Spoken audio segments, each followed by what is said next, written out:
Neighbor had no idea where the property lines are and cut down my healthy 89-year-old oak because he didn't like trees being near his shed plus 2-year update. I am not the OOP.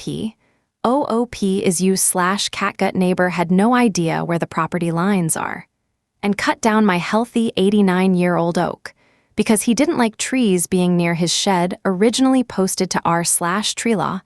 Thanks to you Baking Giraffe Bakes for suggesting this BORU original post, July 2, 2020, for the tree stump info then. Upon my pointing out the property stakes he missed, showing that it was about 40 feet into my property, he switched to demanding I pay half the $2,000 he spent to have it cut down. Yeah, that stump is 89 in circumference, by the way. I'm just glad I looked out into my backyard and was able to intervene before he had them cut down the adjacent oak as well. Got pictures of the stump, the other trees he had cut down at the same time, mostly on his lot, the day laborers in question, the property stakes that were ignored, and photos from both my front yard and his to demonstrate before-after as compared to Google Photos. Filed a police report. Wife wrote down her recollection of the confrontation. Tree lawyer contacted. Working on getting a survey. Found an arborist association that offers consulting. Let the property manager of the next-door house know that this guy took out a few trees on their lot as well. I'm a Virginia resident, and it looks like we have triple damages for timber trespass, so I am being thorough. Let me know if I missed anything. I guess I'm just here to vent. My wife and I are both pretty upset. Relevant comments. OOP. I'm not a tree expert, so maybe you can help me out. Do pin oaks grow multiple rings per year? Because we counted 89 rings, and I was under the impression that that's a fairly reliable determiner of age. Bucket Cash original poster. Do you know that it is a pin oak? Can you get some photos of the foliage of the adjacent uncut tree? Pin oaks do grow tremendously fast. Growth rings are an indisputable record of age, as long as they are properly counted. And yes, one set of growth rings per year. That is one light ring and one dark ring per year. So, count the dark rings. If you can power sand smooth the end grain of the stump, it will help tremendously to get an accurate count. Also, a good high-res photo of the sanded cross-section can be useful. I wouldn't give too much credit to Dorothy above. Her earlier comments here garnered her hundreds of downvotes. It looks like she deleted them, but the dozens of respondents' messages and replies are still there. OOP. Yup, just counting the dark rings, unless I'm doing something egregiously wrong. I grabbed a couple closer photos when it happened. Here's the stump, and here are some felled leaves. Edit 6/09/2025. Yes, this is still ongoing. I'll post an update when it's resolved. Edit 3/12/2026. Yes, still ongoing. Seriously, I swear I'll update when it's done. Edit 5/21/2026. It's finally done, here's the update. Careless neighbor update. After 2 years, I won May 21, 2026, nearly 2 years later. Hi folks. This is a follow-up to neighbor had no idea where the property lines are and cut down my healthy 89-year-old oak because he didn't like trees being near his shed, which unexpectedly blew up on the sub. The TL, doctor, is that in July 2024, a careless neighbor trespassed into my property to cut down a nearly 100-year-old healthy oak. He did this because he felt it threatened his shed, it didn't, and he had no idea where the property lines were and didn't bother to check, then demanded we split the $2,000 he paid to have it cut down. A lot of people requested follow-up, but I wanted to wait until the situation was fully resolved, which ended up taking a lot longer than anticipated. My wife and I were both pretty upset about the situation and hit the ground running from day one.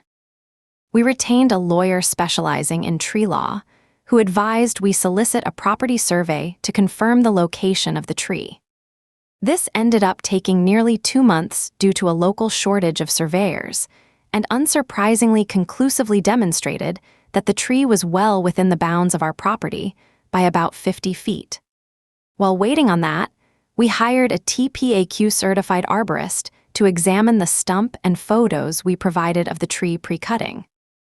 His appraisal was that the tree was healthy at the time of cutting and assessed a replacement value based on trunk formula technique at $11,800.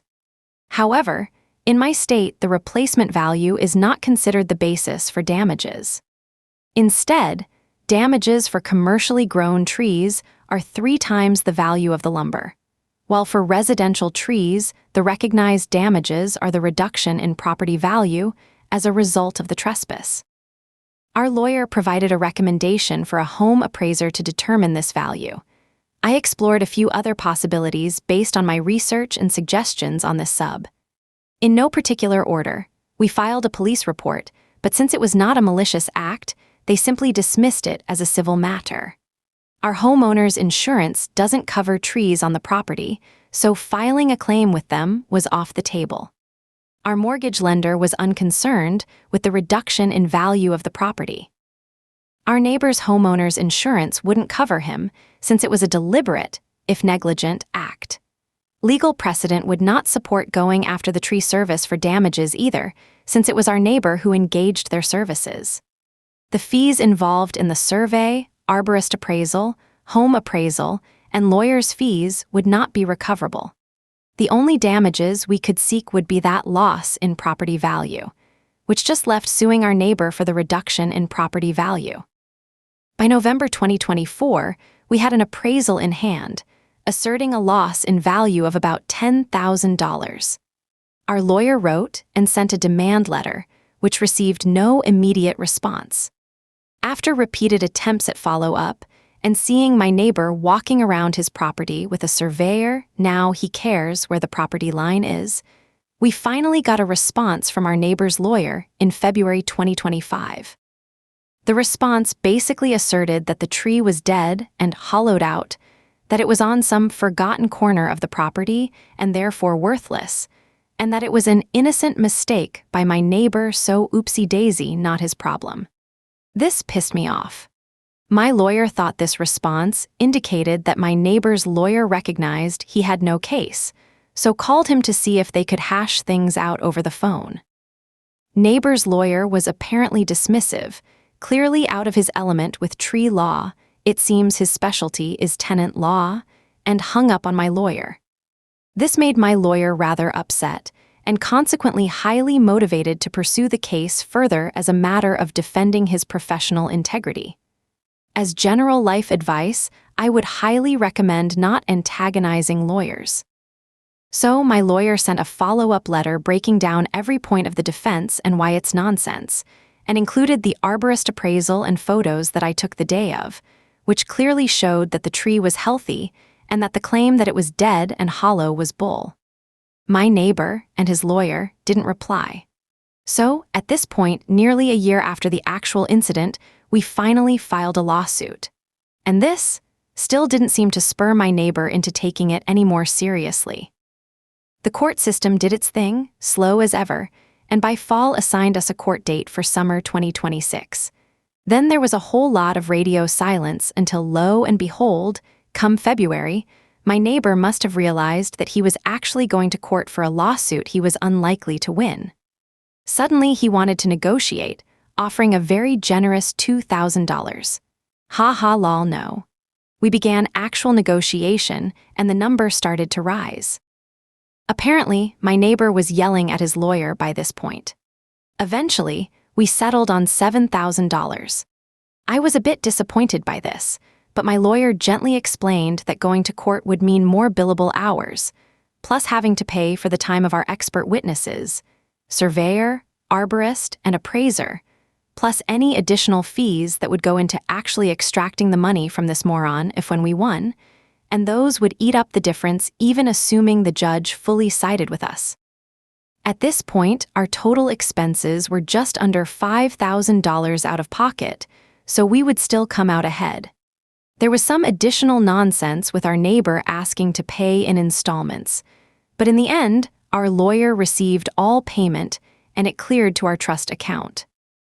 So in total, it took nearly 2 years, many hours of emails and phone calls, and almost $5,000 out of pocket to ultimately receive a $7,000 settlement for an appraised $10,000 of damages.